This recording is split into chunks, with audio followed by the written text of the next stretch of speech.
बिस्मिल्लाहिर्रहमानिर्रहीम। अस्सलाम वालेकुम। मैं हूँ आयशा और वेलकम करती हूँ आपको अपने यूट्यूब चैनल आयशा के किचन में। आज मैं आप लोगों के लिए ईद स्पेशल के हवाले से एक बहुत ही मज़े की ठंडी मीठी और मज़ेदार सी रेसिपी लेकर आई हूँ।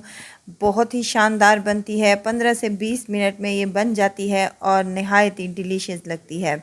ना ही इसमें हम डालेंगे खोया, ना ही इसमें कोई बेकिंग करेंगे, फिर भी ये इतनी ज़बरदस्त कि मज़ा आ जाएगा खाने में। तो चलें और बनाना स्टार्ट करते हैं। यहाँ एक कढ़ाई ले ली है मैंने और इसमें शामिल करने लगी हूँ 1 लीटर के करीब मैं दूध अपनी रिक्वायरमेंट के मुताबिक जितना आप मीठा बनाना चाहते हैं उस हिसाब से ले लें। तो यहाँ पर मेरे पास खुला दूध है, आप टेट्रा पैक दूध भी इस्तेमाल कर सकते हैं। यहाँ 1 कप मैंने चीनी शामिल कर दी है। आप जितना मीठा खाना चाहते हैं उस हिसाब से आप चीनी कम या ज़्यादा कर सकते हैं। अब इसको बॉयल आने दें, तब तक हम यहाँ पर ले लेंगे हाफ़ कप। मेरे पास यहाँ पर एक दूध है जो मैंने एक्स्ट्रा ले लिया था, उसमें से बचा कर 2 चम्मच यहाँ पर मैं वनीला कस्टर्ड के शामिल करने लगी हूँ। अच्छी तरह से मिक्स कर लें और इसको साइड पर रख दें। जब दूध में बॉयल आना शुरू हो जाएगा तो ये कस्टर्ड हम उसमें शामिल कर देंगे। दूध की तरफ आते हैं। दूध को माशाल्लाह से 2 से 3 बॉयल आ चुके हैं। अब इसमें मैं शामिल करने लगी हूँ कुछ मेरे पास हैं ड्राई फ्रूट जो मैंने कट कर लिए हैं, पिस्ता और बादाम। आप अपनी मर्ज़ी के मुताबिक जो आपको पसंद हो वो आप इसमें शामिल कर सकते हैं। अच्छे से मिक्स कर लें 2 से 3 मिनट तक। मज़ीद इसको बॉयल आने दें, तब तक हम इसमें शामिल करने लगें जो हमने मिक्सचर बना कर रखा था कस्टर्ड का, वो इसमें शामिल कर दें।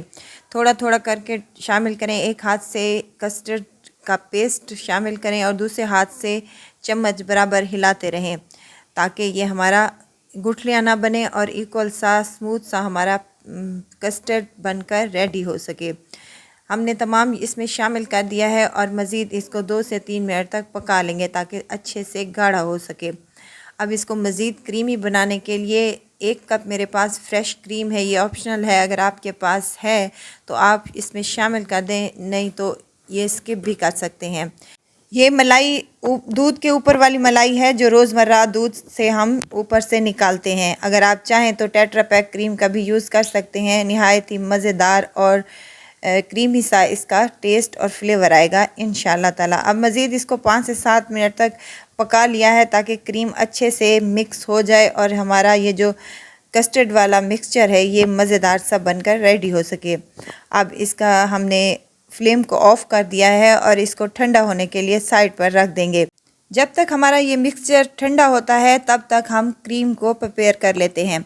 यहाँ पर एक मैंने बाउल ले लिया है और उसमें व्हिपिंग क्रीम है मेरे पास 1 कप के करीब, ये शामिल कर देंगे और इसको अच्छे से बीट कर लेंगे यहाँ तक कि इसका साइज़ दुगना हो जाए। अगर आपके पास व्हिपिंग क्रीम नहीं है अवेलेबल तो आप कोई भी टेट्रा पैक क्रीम का भी यूज़ कर सकते हैं, कोई इशू नहीं है। मेरे पास पड़ी थी तो मैंने यहाँ पर यूज़ कर ली।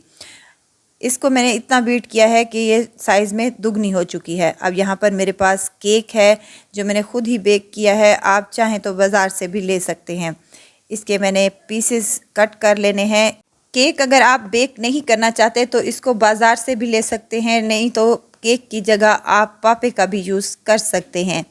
यहाँ अगर आपको मेरी वीडियो ज़रा सी भी अच्छी लग रही हो तो लाइक करें, सब्सक्राइब करें और साथ में बेल आइकन के बटन को भी ज़रूर प्रेस कर दिया करें ताकि मेरी हर नई आने वाली वीडियो आप तक पहुँचती रहे। अब केक के स्लाइसेस को हमने यहाँ पर डिश में शामिल कर दिया है और ऊपर से हम डालेंगे क्रीमी मज़ेदार सा और मीठा सा अपना कस्टर्ड वाला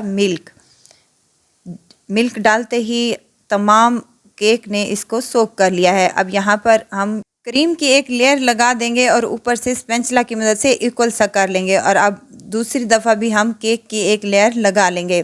इसी तरह जितनी आपकी डिश की रिक्वायरमेंट हो उस हिसाब से तहें लगाते जाएं और ऊपर से जो हमने कस्टर्ड मिल्क तैयार किया है वो इस पर अप्लाई कर दें। मज़ेदार सा मीठा ये हमारा तैयार होगा इंशाल्लाह ताला और बहुत ही मज़े का लगेगा। यहाँ पर ऊपर से हमने जो क्रीम बना कर रखी थी वो इसके ऊपर अप्लाई कर दें और इसको इक्वल सा कर लें। ऊपर से हम पिस्ता और बादाम अपने अप्लाई कर लेंगे, जो भी आपको पसंद हो या घर पर अवेलेबल हो वो आप यूज़ कर सकते हैं।